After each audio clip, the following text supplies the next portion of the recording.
오늘 말씀의 제목은 하나님의 충성된 일꾼입니다. 오늘 본문은 2절에서 이렇게 말씀하고 있습니다.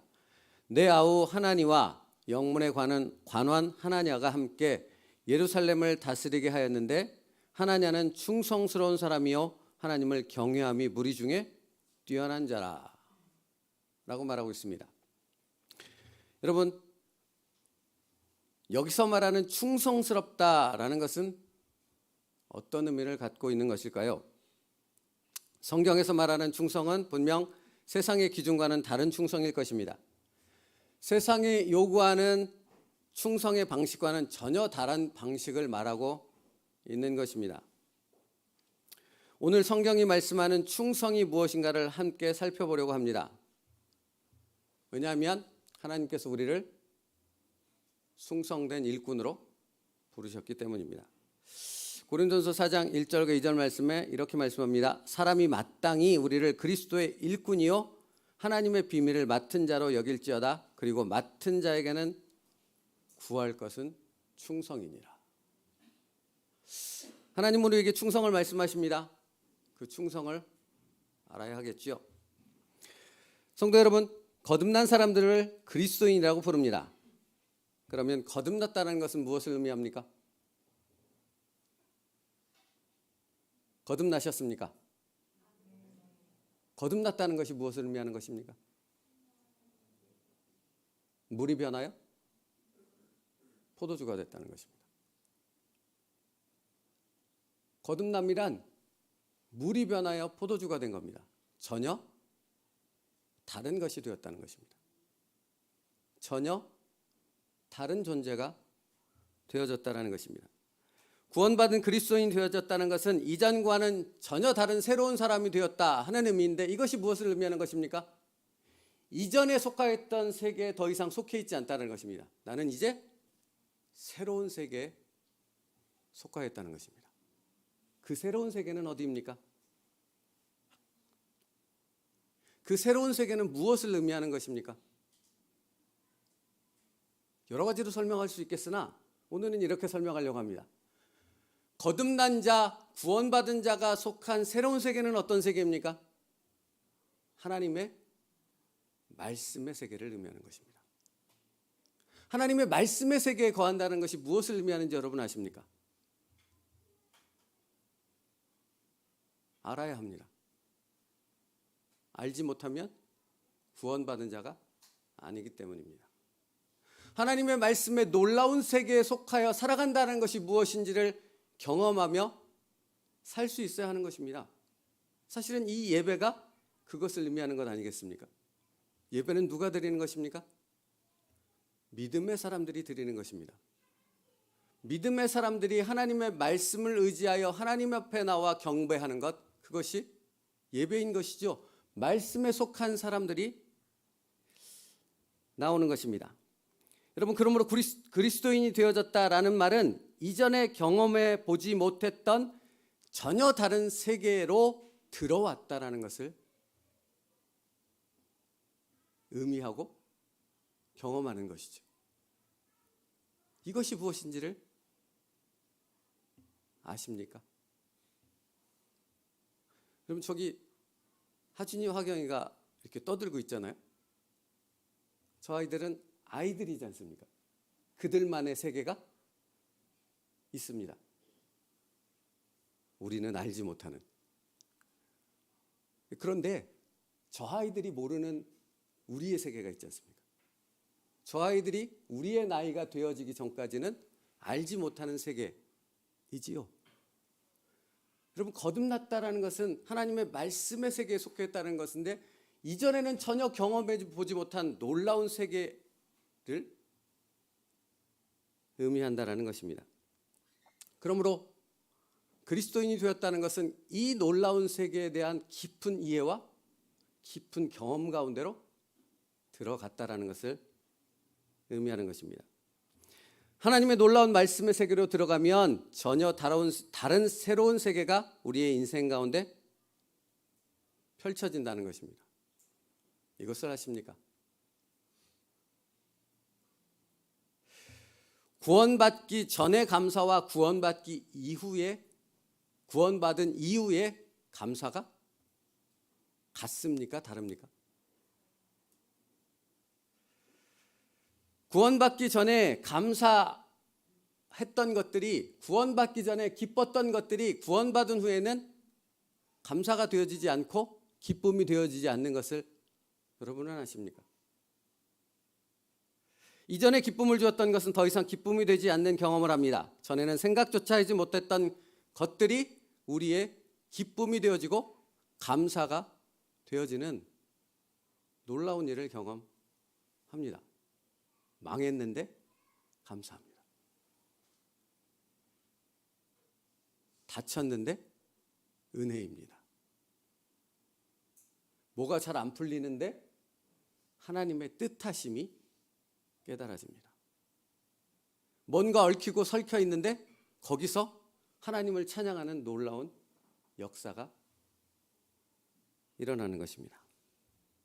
사랑하는 성도 여러분, 이런 것들이 바로 하나님의 놀라운 말씀의 세계로 들어가면 열리게 되는 은혜입니다.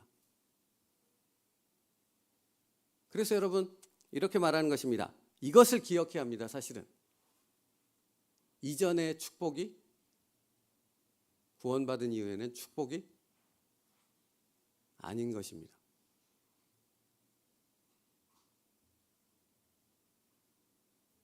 왜 이렇게 얘기하는지 아세요? 부자 청년이 있었습니다. 예수님께 구원의 질문을 드리러 나와왔지요. 그 부자 청년은 축복을 받았습니까? 안 받았습니까? 뭐 자세한 설명은 드릴 수 없고, 부자 청년이라고 표현되는 바로 봐서 말씀을 살펴보니 젊은 나이였고, 젊은 나이에 이미 많은 부를 축적했다라는 것은 유산으로 상속받았을 가능성이 매우 높다 하는 것이죠. 그러니까 그는 부의 축복을 받았습니다. 근데 여러분 아십니까? 주님께서 그에게 말씀하시죠. 내가 가진 것들을 다 나누어주고 나를 따르라 말씀하셨습니다. 그 후로 성경은 뭐라고 기록합니까? 부자 청년은 다시 주님께로 나아오지 못했다 기록하고 있습니다. 여러분, 그가 가진 부가 축복입니까? 저주입니까? 다릅니다. 구원받은 하나님의 백성이 말씀의 놀라운 세계에 들어오게 되어지면 똑같은 것을 보는데 다르게 보여집니다. 똑같은 상황인데 전혀 다르게 느껴진다 하는 것입니다. 이런 신비하고 놀라운 말씀의 세계 안으로 들어온 사람이 바로 그리스도인이라는 것이고, 이 그리스도인들은 전혀 다른 세계에 속한 전혀 다른 놀라운 세계에서 물이 포도주가 되는 것과 같은 은혜와 역사를 경험하게 되어진다 하는 것입니다.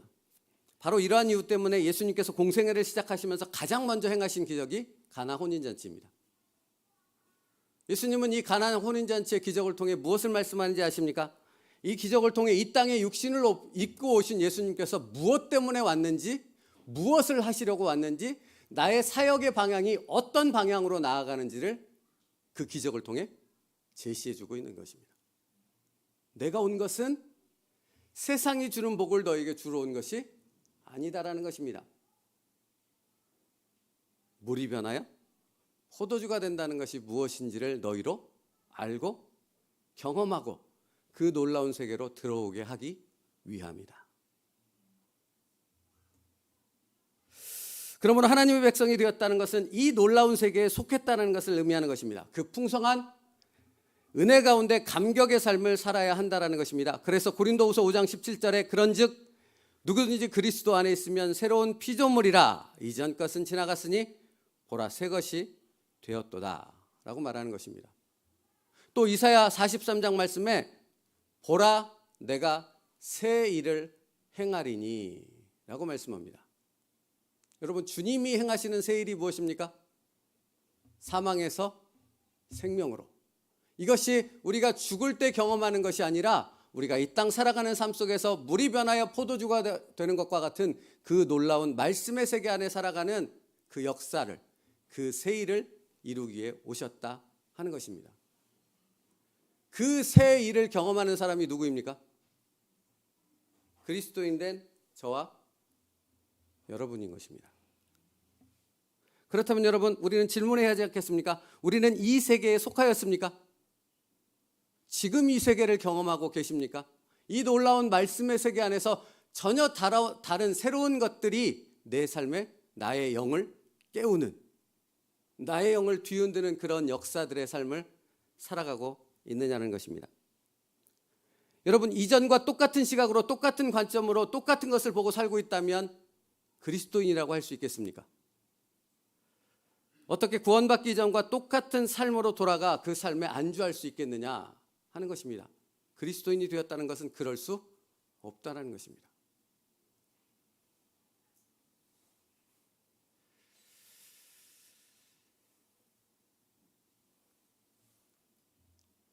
여러분, 이 예배당에 여러분이 오신 것은 여러분의 의지로, 여러분의 발걸음으로 오셨죠? 그러니까 여러분의 의지를 바꿔서 예배당의 문을 열고 나가신다면 나갈 수 있습니다. 그러나 그리스도인이 되었다는 것, 구원받은 하나님의 백성이 되었다는 것은 내 발로 들어온 것이 아니지요. 내 발로 나갈 수 있는 것이 아닌 것입니다.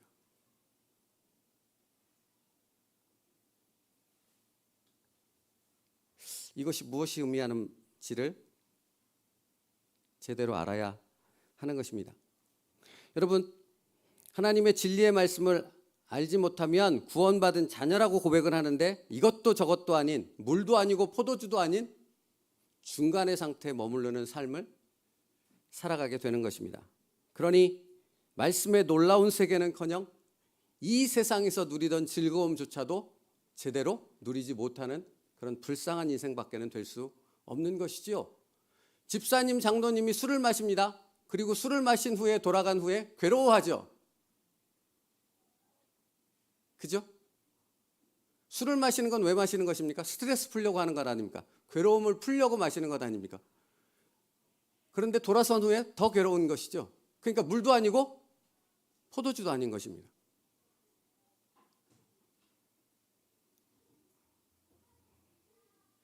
그리스도인이 되었다 하는 말의 의미를 알지 못한다면 이런 삶밖에는 살 수 없고 그 안에 당연히 하나님의 놀라운 변화의 역사를 경험할 수 없는 것은 당연한 일이 되어지는 것입니다.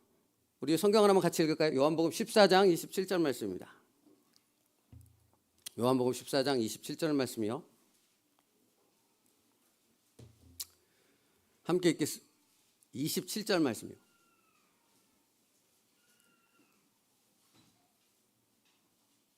없나요? 요한복음 14장 27절 말씀 찾겠습니다.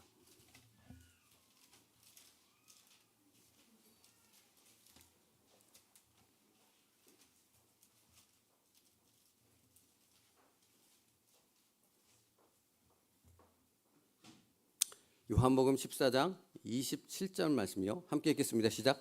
평안을 너희에게 끼치노니 곧 나의 평안을 너희에게 주노라.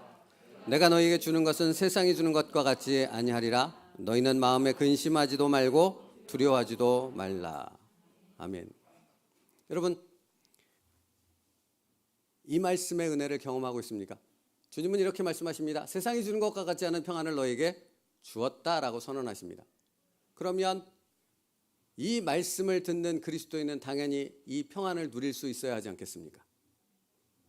예수님께서 이 말씀을 하신 대상은 믿지 않는 사람들이 아니었습니다. 제자들이었고 믿음을 가진 사람들을 향해서 말씀하신 것입니다. 평안을 너희에게 끼치노니 곧 나의 평안을 너희에게 주노라 라고 말씀하셨습니다. 그런데 그리스도인이라고 말하는데 주님이 주시는 이 평안이 없습니다. 세상이 뒤숭숭하면 그분의 마음도 뒤숭숭합니다. 물가가 치솟아 오르면 불안해서 잠을 자지 못합니다. 실제적인 우리의 삶 아닙니까? 여러분, 그래서 주님이 이렇게 말씀하신 거예요. 세상이 주는 것과 같은 평안이 아니라 나의 평안을 너에게 주노라 라고 말씀하고 있습니다. 어떤 사람은 구원받은 그리스도인이라 고백하면서도 주님의 평안이 없고 이 세상의 염려와 근심이 잠시도 떠나지 않는 삶을 사는 것일까요? 그가 아직 거듭남의 의미를 제대로 알지 못하기 때문에 그렇다라는 것입니다. 자신이 전혀 다른 말씀의 세계에 속해 있다는 것을 알지 못하기 때문입니다. 그래서 전혀 새로운 삶의 안으로 들어가지 못하는 것입니다. 여러분, 이런 현상이 왜 나타나는 것일까요? 하나님의 말씀 앞에 서지 않기 때문입니다. 그 마음과 생각이 하나님의 말씀 안에 잠겨 있지 않는 것입니다. 말씀이 없는데 십자가가 무슨 의미가 있겠습니까? 말씀 안에 있지 않는데 예수님이 날 위해 행하신 일들이 어찌 깨달아질 수 있겠느냐 하는 것입니다. 로마서 10장 17절 말씀에 바울은 그래서 이렇게 선포하는 것입니다. 그러므로 믿음은 들음에서 나며 들음은 그리스도의 말씀으로 말미암았느니라. 말씀 안에 거하지 않고서는 믿음의 삶이 불가능하다는 얘기입니다. 삶의 변화는 말씀의 능력에서부터 시작되는 것이기 때문에 그렇습니다.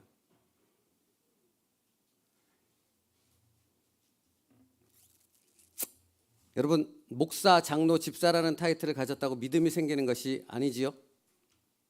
만약 그런 직분을 가졌다 해서 믿음이 생기는 것이라면 지금 이 세상의 교회가, 한국 교회가 세상 사람들로부터 비난과 모욕을 듣지 않겠지요. 그 수없이 많은 사람들이 믿음으로 살았을 테니까. 직분이 여러분에게 믿음을 주지 않습니다. 믿음을 주는 것은 오직 말씀뿐입니다. 말씀 안으로 들어오지 않는다면 믿음이 성장할 수 없고, 믿음이 없다면 말씀의 놀라운 세계의 그 능력과 은혜의 삶을 살아갈 수 없다라는 것입니다. 그러므로 여러분, 말씀 안에 살아가는 삶을 위해 여러분이 어떻게 해야 되는가? 말씀을 듣기 위해 어떤 애씀이 필요한가 하는 부분을 우리는 알아야 하는 것입니다. 믿음은 들음에서 나고 들음은 그리스도의 말씀으로부터 시작하는 것입니다.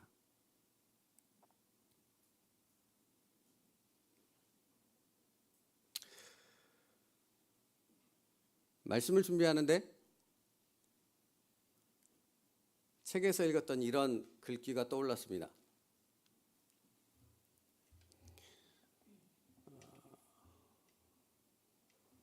목사가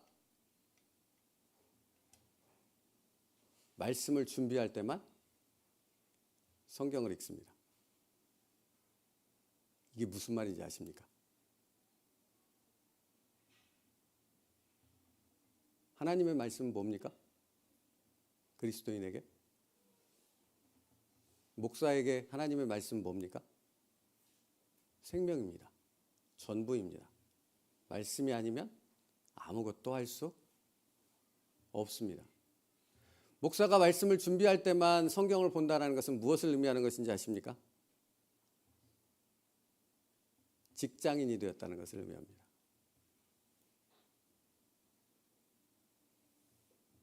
어떤 목사님이 책에서 그런 말을 꼬집어 말씀하시더라고요.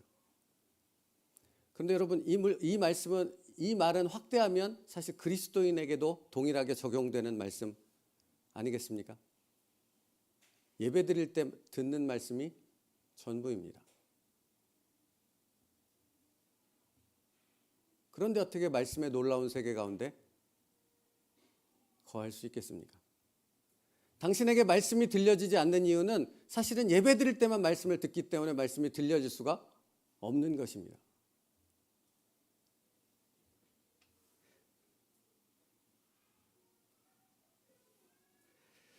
거듭났다고 말은 하지만 세상 일 때문에 말씀의 자리에 나오지 않습니다. 시험에 들고 마음이 상하면 말씀과 기도의 자리를 거부하는 것이 바로 그런 이유 때문에 그런 것입니다. 누가복음 14장에 보면 천국잔치에 초대받은 사람들의 이야기가 나옵니다. 천국잔치에 여러 사람들이 초대를 받았습니다. 그랬는데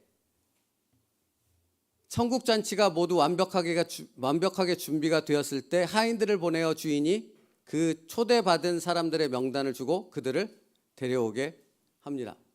근데 그들이 하나같이 못 가겠다고 거부하지요. 근데 그 못 가겠다라는 말을 하는 그들의 이야기를 하면서 성경은 이렇게 시작합니다.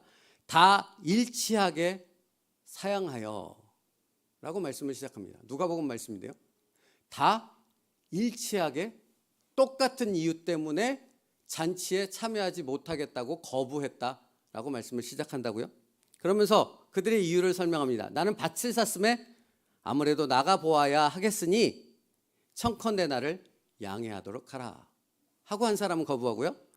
또 한 사람은 이르되 나는 소 5겨리를 샀음에 시험하러 가니 청컨대 나를 양해하도록 하라 라고 하였고요. 마지막 세 번째 사람은 한 사람은 이르되 나는 장가 들었으니 그러므로 가지 못하겠노라 하였노라 합니다.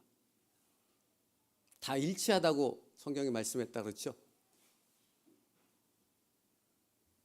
세상의 일들입니다.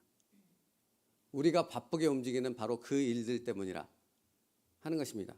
그것이 말씀의 자리, 은혜의 자리에 나아가지 못하는 그 초청을 거절했던 이유였다 하는 것입니다. 모두가 다 이 땅에서의 일 때문에 천국 잔치의 초대를 거절했다라는 것입니다. 여러분, 어째서 그리스도인임에도 불구하고 주님의 평안이 그 안에 거할 수 없는 것입니까? 세상의 염려와 근심은 떠나지 않고 어째서 주님이 주신 평안 안에 기쁨과 말씀의 은혜 가운데 그 놀라운 세계 가운데 살아가지 못하는 것입니까? 온통 내 마음과 생각이 세상 일로 가득하기 때문에 그렇습니다. 그래서 염려와 걱정이 떠나지 않는 것입니다.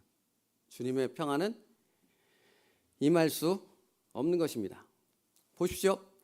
요한복음 14장 27절 말씀, 그 말씀이 어떤 순서로 기록되는지 잠깐 다시 한번 보세요. 평안을 너에게 끼치노니 곧 나의 평안을 너에게 주노라. 내가 너에게 주는 것은 세상이 주는 것과 같이 아니하리라 라고 말씀하십니다. 그 다음에 뭐라고 기록되어 있습니까? 함께 읽겠습니다. 시작.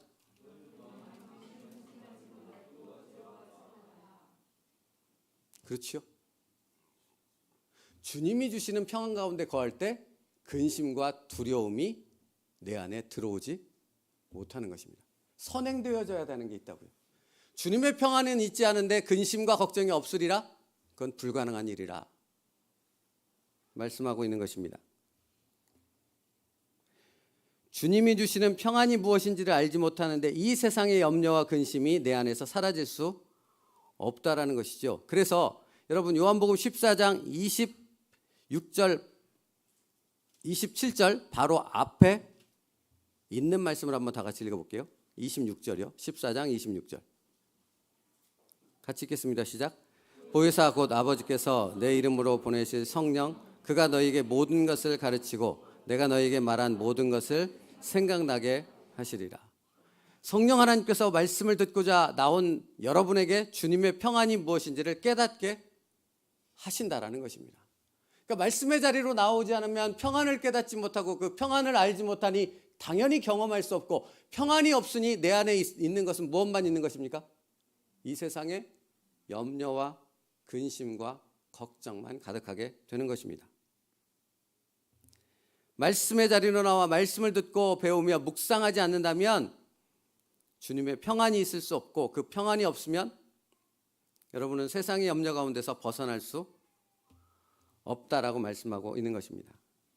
여러분, 그래서 로마서 10장의 말씀도 같은 말씀을 하세요. 17절 말씀에 그러므로 믿음은 들음에서 나며 들음은 그리스도의 말씀으로 말미암았느니라 하는 말씀의 앞구절인 16절에 뭐라고 말씀하냐면, 그러나 그들이 다 복음에 순종하지 아니하였도다. 이사야가 이르되 주여 우리가 전한 것을 누가 믿었나이까 하였으니 라고 말씀하고 있습니다. 이 말씀을 잠깐 설명하면, 여기서 그들이란 누구를 가리킵니까? 하나님의 백성인 이스라엘을 가리킵니다.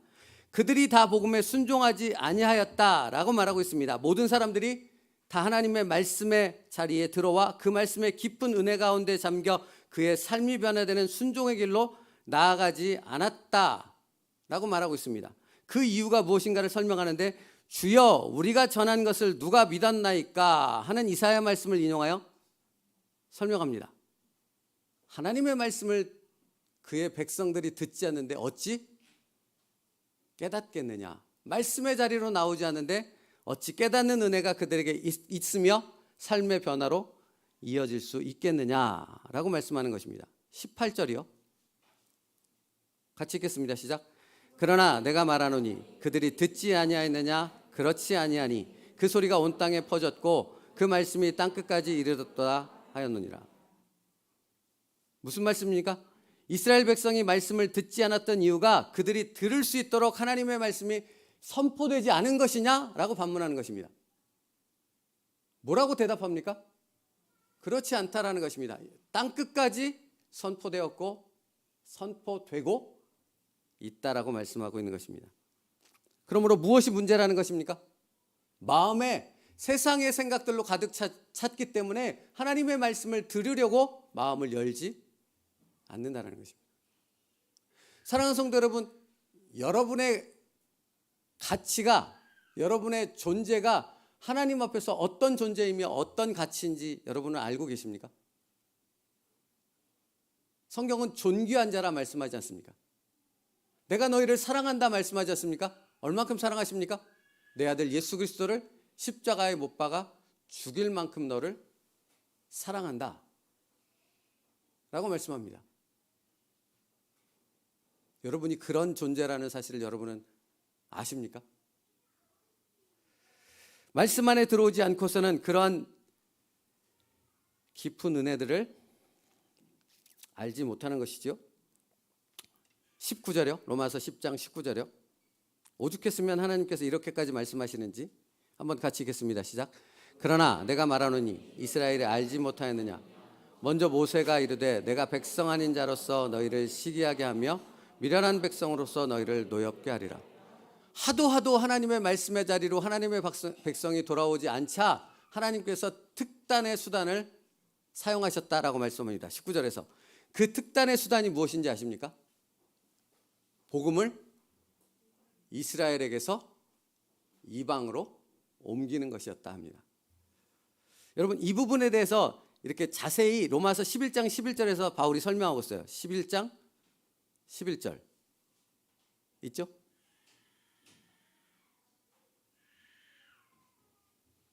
로마서 11장 11절 같이 읽겠습니다. 시작. 그러므로 내가 말하노니 그들이 넘어지기까지 실족하였느냐? 그럴 수 없느니라. 그들이 넘어짐으로 구원이 이방인에 이르러 이스라엘로 시기나게 함이니라. 분명히 설명하죠. 복음이 이방인에게로 향했습니다. 그 목적이 무엇입니까?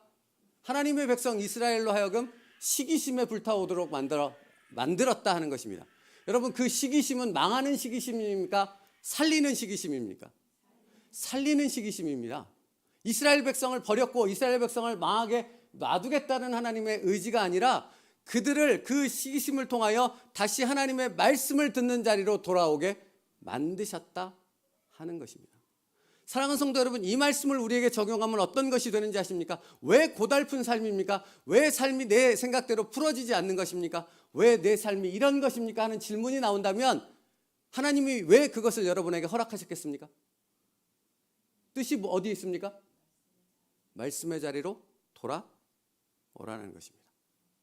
말씀의 놀라운 세계 안으로 다시 들어오라는 것입니다.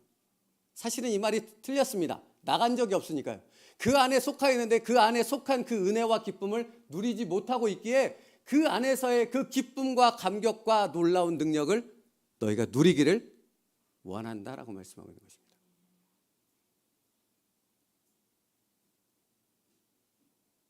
여러분, 그 놀라운 세계 가운데 속하셨습니까? 그 놀라운 세계의 은혜를 누리고 있으십니까? 12절 말씀이요. 로마서 10장 12절 말씀 같이 읽겠습니다. 시작. 그들의 넘어짐이 세상의 풍성함이 되며 그들의 실패가 이방인의 풍성함이 되거든 하물며. 여러분, 이 말씀이 참 놀랍지 않습니까? 그들의 넘어짐이 세상의 풍성함이 되며 그들의 실패가 이방인의 풍성함이 되거든 하물며 그들의 충만함이리요. 하나님의 목적은 그러니까 이 세상을 향해 복음이 전파되는 것뿐만 아니라 하나님의 백성 이스라엘이 다시 하나님의 말씀의 자리로 돌아오는 것을 지금도 기대하고 지금도 바라며 지금도 그것을 위하여 일하고 계시다 하는 것을 말씀하고 있습니다. 사랑하는 성도 여러분, 그렇다면 우리를 향해 하나님이 주시는 메시지는 무엇이겠습니까? 사랑하는 자녀들아, 나는 너가 다시 하나님의 말씀의 자리로 돌아와 말씀의 놀라운 세계 가운데 살아갈 수 있는 그 축복과 은혜를 누리기 원한다 라고 말씀하고 있는 것입니다.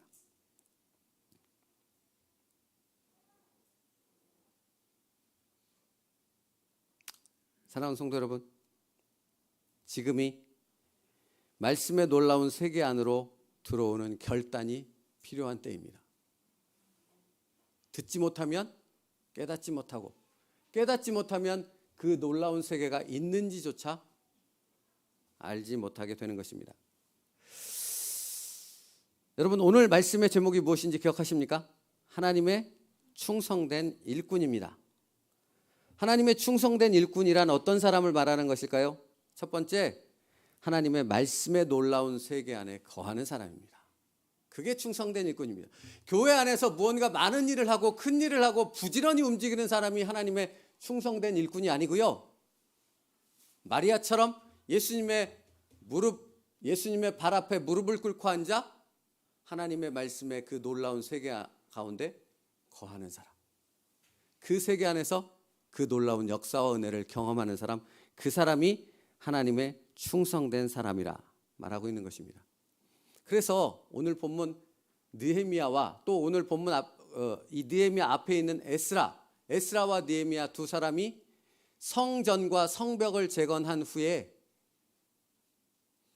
가장 먼저 한 일이 무엇인지 아십니까? 하나님의 백성들 앞에서 율법책을 낭독하는 것이었습니다. 외형으로 무언가를 재건했던 것이 아무리 중요하지 않다라는 것입니다. 중요한 것은 무엇이라는 것입니까? 다시 너희가 말씀의 세계 안으로 들어오는 것이 제일 중요하다는 것입니다. 여러분, 그 부분 한번 찾아봐야 되지 않겠습니까? 느헤미야 8장 1절로부터 6절입니다.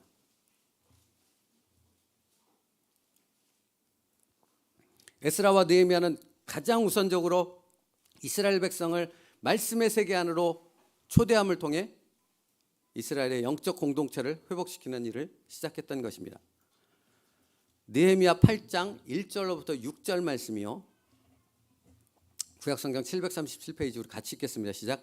이스라엘 자손이 자기들의 성읍에 거주하였더니 일곱째 달에 이르러 모든 백성이 일제히 수문 앞 광장에 모여 학사 에스라에게 여호와께서 이스라엘에게 명령하신 모세율법책을 가져오기를 청하매 일곱째 달 초하루에 제사장 에스라가 율법책을 가지고 회중 앞 곧 남자나 여자나 알아들을 만한 모든 사람 앞에 이르러 수문 앞 광장에서 새벽부터 정오까지 남자나 여자나 알아들을 만한 모든 사람 앞에서 읽음에 뭇 백성이 그 율법책에 귀를 기울였는데 그때에 학사 에스라가 특별히 지은 나무 강단에 서고 그의 곁 오른쪽에 선 자는 mat디랴와 스마와 아나냐와 우리야와 hil기야와 마아세야요 그 왼쪽에 선 자는 부다야와 미사야엘과 말기야와 하숨과 하스바다나와 스가랴와 무슬람이라. 에스라가 모든 백성 위에 서서 그들 목전에 책을 펴니 책을 펼 때 모든 백성이 일어서니라. 에스라가 위대하신 하나님 여호와를 송축하며 모든 백성이 손을 들고 아멘 아멘 하고 응답하고 몸을 굽혀 얼굴을 땅에 대고 여호와께 경배하니라. 아멘. 사랑하는 성도 여러분, 포로에서 돌아온 이스라엘 백성의 영적 회복은 어디서부터 시작된 것입니까? 성전과 성벽의 회복으로부터 시작된 것이 아니라 하나님의 말씀이 선포될 때 그들이 하나님을 경배하며 아멘 아멘이라고 외칠 그때 그들이 회복을 시작한 것입니다. 사랑하는 성도 여러분, 우리의 회복은 어디서부터 시작되겠습니까? 하나님의 말씀 앞에 설 때에 우리의 회복이 시작될 줄로 믿습니다. 여러분이 세상의 수많은 분주한 일들을 제껴놓고 하나님의 말씀 앞에 서겠다는 결단이 있을 때 이미 여러분의 마음 가운데 성령께서 회복하시는 놀라운 은혜 가운데로 속하게 되어질 줄 믿습니다. 믿음은 들음에서 나며 들음은 여호와의 말씀으로 말미암기 때문에 그런 것입니다. 8절이요. 느헤미야 8장 8절 같이 읽겠습니다. 시작. 하나님의 율법책을 낭독하고 그 뜻을 해석하여 백성에게 그 낭독한 것을 다 깨닫게 하니입니다. 여러분, 말씀 앞에 나올 때 깨달을 수 있다니까요. 여러분의 삶이 어떤 방향으로 나아가는지를 볼 수 있다니까요. 목회자가 됐는데 목회자가 나아가야 될 방향이, 목회자가 무엇을 해야 되는지, 어떻게 살아야 되는지를 알지 못하고 살아가는 이 시대가 되어졌습니다. 그러면 하물며 성도들은 어떻게 살아가겠느냐 하는 질문이 나올 수밖에 없는 것이죠. 여러분은 그리스도인이 되었다니까요. 거듭난 하나님의 백성이 되었다니까요. 여러분 안에는 예수 그리스도의 보혈의 피가 있다니까요. 이것이 갖는 의미가 무엇인지를 여러분은 아셔야만 하고 삶을 통해 끊임없이 그 깊은 의미를 깨달아 가야 한다는 것입니다. 어떻게? 말씀의 놀라운 세계로 들어옴을 통해서요. 그 몸부림이 있어야 됩니다.